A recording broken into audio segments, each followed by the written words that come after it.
Assalamualaikum 10th class, how are you? I hope you all are fine. This is Mehmedia.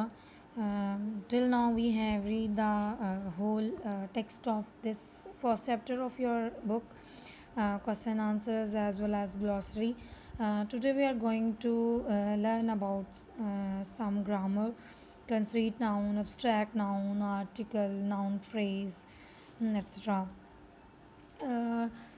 यहाँ पे बेटा देखें concrete noun and abstract noun. Concrete noun को हम कह सकते हैं मटेरियल नाउन,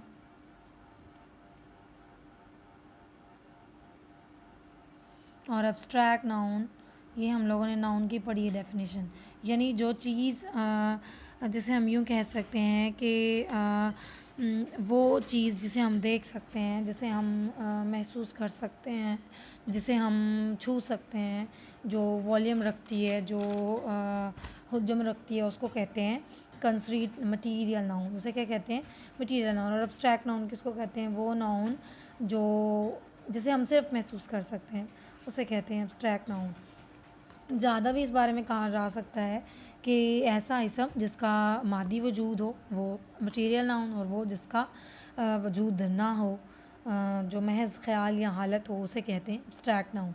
जैसे यहाँ पे कुछ एग्जांपल्स देखें. अगर हम बुक लिख लेते हैं, चेयर लिख लेते हैं, फिर उसके बाद पेन लिख लेते हैं, इन सब का वॉल्यूम है, इन सब का ज़ाहरी वजूद है, तो that is called material noun. Abstract noun कोई फीलिंग, कोई ख्याल, जैसे आइडिया, फिर उसके बाद ड्रीम, फिर उसके बाद जैसे हम सिर्फ महसूस करते हैं, देखते हैं, फिर जैसे जॉय, सॉरो, ये सब क्या है?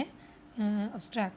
ठीक है, ये आपका फर्स्ट वाला था. ये आपने आइडेंटिफाई करना है खुद. Justice, fate, truthfulness, basketball, trader, customary, customers, trust, care, pet, ये खुद देखना है आपने.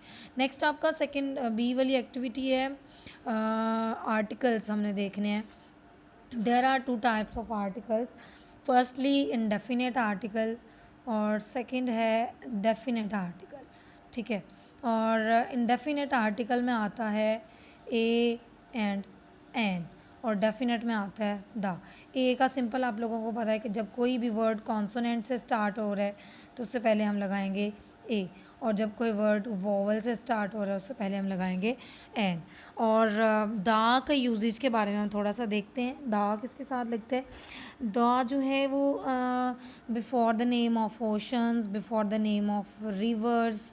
ठीक है, उसके बाद before the name of special buildings. जैसे हम दरियाए सिंध की बात करें, river Indus, Indus river. Oceans की बात करें तो द पैसिफिक ओशन. ठीक है, इसी तरह हम स्पेशल बिल्डिंग्स की बात करें तो जैसे हम द फैसल मॉस्क बोलते हैं. ठीक है, फिर उसके बाद वहाँ पे भी दा यूज़ होता है जहाँ पे उस किस्म की एक ही चीज़ हो. ठीक है, जैसे सूरज दुनिया में एक ही किस्म, मतलब और नहीं है. ज़मीन एक ही है तो हम इसके साथ दा यूज़ करेंगे, दा सन, दा अर्थ. फिर उसके बाद हमेशा जो सुपरलेटिव डिग्रीज़ होती हैं वो एडजेक्टिव की हों, वर्ड वर्ब की हों, या जिसकी भी हों, उसके साथ भी सुपरलेटिव जो एडजेक्टिव है उसके साथ भी यूज़ करते हैं, दा यूज़ करते हैं सुपरलेटिव एडजेक्टिव के साथ भी. फिर उसके बाद समथिंग यूज़ होता है. उसके बाद हम ये भी कह सकते हैं सबसे इम्पॉर्टेंट चीज़ हम दा उसके साथ भी लगाते हैं जब हम किसी ख़ास चीज़ को बुलाएं. मतलब नॉर्मल सी चीज़ भी है लेकिन हम उसको जब ख़ास अहमियत देंगे, जैसे मैं आपसे कहती हूँ मैं आपसे वर्ड बोलती हूँ कि ओपन द बुक, किताब खोलें, लेकिन आप लोगों को पता है मैं किस स्पेसिफिक बुक की बात कर रही हूँ, इंग्लिश की. ठीक है, तो ये बुक हालांकि ऊपर कहा जाता है कि ख़ास चीज़ों के नाम साथ लिखना है. बुक यहाँ पे बुक सिंपल बुक ख़ास नहीं है, लेकिन अब जब मैं इशारा कर रही हूँ किताब खोलें तो फिर इसका मतलब है कि ये जो किताब खोलने को करी स्पेशल है, तो उसके साथ क्या लगेगा? दा. ठीक है, तो ये था आप लोगों का। और उसके बाद एक चीज़ का ख्याल रखना है हमने कि हम कभी भी गेम्स के नाम के साथ, डिजीज़ के नाम के साथ, सिटीज़ के नाम के साथ, कंट्रीज़ के साथ, जनरल प्लेसेस के साथ, मंथ्स के साथ, हम इनके साथ दा यूज़ नहीं कर सकते। आप ऐसा नहीं कर सकते दा कराची, अब आप कहेंगे ये भी तो कराची भी तो स्पेसिफिक है, ऐसा नहीं है, ठीक है।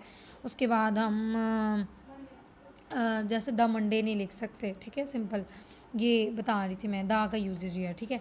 अब यहाँ पे उन्होंने एक्टिविटी दी हुई है, ये आपने खुद सॉल्व करनी है और देखना है कहाँ पे आ लगता है, कहाँ पे एन लगता है, और सॉल्व करने के बाद आप लोगों ने मुझे भेजनी है, ये व्हाट्सएप करनी है सॉल्व करने के बाद। नाउन, नेक्स्ट एक और एक्टिविटी है नाउन फ्रेज। तो phrase is a group of words, phrase is a group of words, और यहाँ पे नाउन है तो group of words that are used as a place of noun, वो अल्फाज का मजमूआ जो नाउन की जगह पे इस्तेमाल हो उसे कहते हैं नाउन फ्रेज, ठीक है। तो नाउन फ्रेज क्या है, जैसे हमने पिछले सेंटेंस में बहुत बार पढ़ा है कि यंग ट्रेडर, हम जस्ट ट्रेडर भी तो लिख सकते हैं जब हम लिखेंगे ताजिर, ठीक है। तो ये तो हो गया एक लफ्ज़ जो कि हो गया नाउन, ठीक है। जब हम इसकी जगह पे लिखेंगे यंग ट्रेडर तो फिर क्या हो जाएगा, सिंपल अल्फाज में हम ये भी कह सकते हैं कि जब हम क्या उसको बोलते हैं, नाउन की थोड़ी सी खासियत भी बता दें, ठीक है, तो उसको कहते हैं नाउन फ्रेज।